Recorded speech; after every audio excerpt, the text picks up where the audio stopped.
مشرکین مکہ کا ایک قافلہ، ایک وفد جو تقریباً 25 آدمی پر محیط تھا، جس وفد کے اندر قریش مکہ کے بڑے بڑے سردار شامل تھے، ایک وفد بن کر جناب ابو طالب کے پاس آئے گا،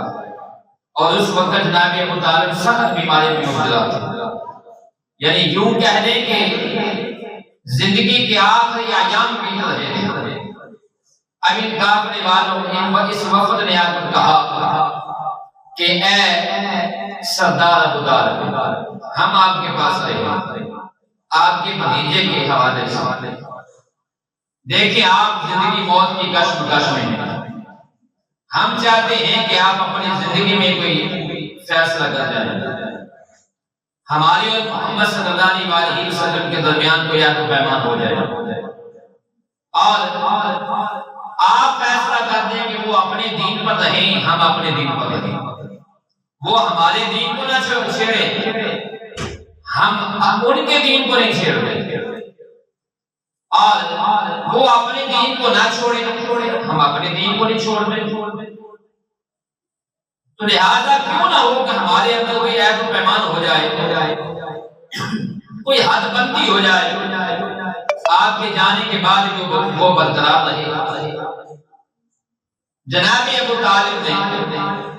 حضور صلی اللہ علیہ وسلم کو بلوایا اور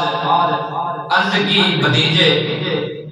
یہ مکے کے سردار آئے ہیں، سردار مکہ ہیں، اور یہ آپ کی طرف آئے ہیں، آپ کے لیے آئے ہیں، آپ ان کی بات سنیں۔ تو حضور صلی اللہ علیہ وسلم نے یہاں 3 روایات ہیں، 3 قول ہیں۔ ایک قول یہ ہے کہ حضور صلی اللہ علیہ وسلم نے قریش مکہ کو مخاطب کیا، آنے والے وقت اور ان سے بات کی۔ ایک قول یہ ہے کہ حضور صلی اللہ علیہ وسلم نے اپنے چچا کو مخاطب کیا اور ان سے یہ بات کی، اور ایک قول یہ ہے کہ آپ نے اپنے چچا سے فرمایا کہ آپ انہیں یہ بات کیوں نہیں کہہ دیتے، یعنی میری طرف سے حضور صلی اللہ علیہ وسلم نے قریش مکہ سے فرمایا کہ آپ میری ایک بات مان لیں، اور میں یقین سے کہتا ہوں آپ میری ایک بات مان لیں، آپ پورے مکے کے رئیس بن جائیں گے، سردار بن جائیں گے، پورا مکہ جو ہے وہ تمہارے تابع ہو جائے گا، بلکہ صرف مکے والے ہی نہیں، عرب و عجم بھی، عجم والے بھی تمہارے تابع ہوں گے، تمہارے زیر نگی ہو کر زندگی گزاریں گے، تم مکے کے بھی سردار ہو جاؤ گے، رئیس ہو جاؤ گے، عجم کے بھی تم سردار ہوں گے، عجم والے بھی تمہارے زیر نگی زندگی گزاریں گے، میری ایک بات مانو۔ اب ان سرداران مکہ کے اندر ابو جہل بھی تھا، ایک بات کو سن کر وہ بالکل ان پر جو ہے وہ خاموشی طاری ہو گئی، اور کچھ دیر کے بعد ابو جہل نے کہا اے بھتیجے، اگر ایک ہی بات ہے، اگر ایسی بات ہے تو ایک نہیں آپ 10 باتیں بھی کہیں ہم ماننے کے لیے تیار ہیں، اگر ایسی بات ہے تو ہم 10 باتیں بھی ماننے کے لیے تیار ہیں، کہیں کیا بات ہے، بتائیں وہ بات۔ تو حضور صلی اللہ علیہ وسلم نے فرمایا کہ کہو لا الہ الا اللہ، پھر کہو اللہ ایک ہے، پھر کہہ دو محمد رسول اللہ صلی اللہ علیہ وسلم، کہہ دو اللہ ایک ہے، میں اللہ کا رسول، اللہ کا بندہ، اس کا رسول۔ اب جو ہی انہوں نے یہ سنا تو ابو جہل اور اس کے تمام ساتھی جو ایک وفد آیا تھا حضور صلی اللہ علیہ وسلم کے پاس جناب ابو طالب کے ذریعے، کہنے لگے، پہلے تو انہوں نے تالیاں بجائی ہنسے، اور کہنے لگے، ابو جہل کہنے لگا کہ یہ شخص یعنی محمد صلی اللہ علیہ وسلم، یہ شخص کبھی بھی باز نہیں آ سکتا، یہ کبھی بھی باز نہ آئیں گے، ان سے بات کرنا فضول ہے، چھوڑ دو ان کے حال پر، چھوڑ دو، اپنا کام کرو۔ اور چلو اپنے آباء و اجداد اپنے خداؤں کی جو ہے وہ مدد کرو، اپنے آباء و اجداد کے دین پر ڈٹ جاؤ۔ اب یہ وقت واپس چلا گیا، آپس میں اس بات پر متفق ہو کر اپنے آباء و اجداد کے دین پر ڈٹ جاؤ۔ کہنے لگے ہم اپنے آباء و اجداد کے دین کو کیسے چھوڑ دیں؟ آج بھی کچھ لوگ ہیں ان کے سامنے آپ پورا دین بیان کر دو، ان کے سامنے ان کو پورا قرآن پڑھ کے سنا دو، ان کو تمام صحابہ کی سیرت ان کے سامنے رکھ دو، وہ کہیں گے کہ جناب نہیں، ہم تو شروع سے یہی سنتے آ رہے ہیں، ہم اس کو کیسے چھوڑ دیں؟